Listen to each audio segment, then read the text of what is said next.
Israeli രഹസ്യാന്വേഷണ ഏജൻസിയായ മൊസാദിന്റെ ഏജന്റുമാർക്കെതിരെ Iran വ്യാപകമായ തിരച്ചിൽ ശക്തമാക്കുന്നതിന്റെ ഭാഗമായി ഒരു വീഡിയോ പുറത്തുവിട്ടിരിക്കുകയാണ്.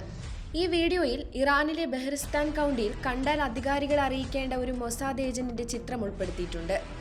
ഇറാൻ പുറത്തുവിട്ട ചില വീഡിയോകളിൽ മൊസാദ് ഏജന്റുമാരെ ഇറാനിയൻ ഏജന്റുമാർ പിടികൂടുന്ന ദൃശ്യങ്ങളുണ്ട്. ഇതിലൊരു ഏജന്റ് പിടിക്കപ്പെടുന്ന സമയത്ത് സയനൈഡ് ഗുളിക കഴിക്കാൻ ശ്രമിക്കുന്ന ദൃശ്യങ്ങളും ഉൾപ്പെടുന്നു. ഇത് മൊസാദ് ഏജന്റുമാർക്ക് ലഭിച്ചിട്ടുള്ള കഠിനമായ പരിശീലനത്തെയും പിടിക്കപ്പെട്ടാൽ വിവരങ്ങൾ പുറത്തു പോകാതിരിക്കാൻ അവർക്ക് നൽകിയിട്ടുള്ള നിർദ്ദേശങ്ങളെയും സൂചിപ്പിക്കുന്നു.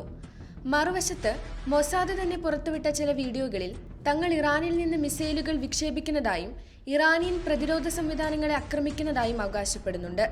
ഇത് ഇറാനകത്ത് ഇസ്രായേലിന്റെ പ്രവർത്തനങ്ങൾ എത്രത്തോളം വ്യാപകമാണെന്ന് വ്യക്തമാക്കുന്നു.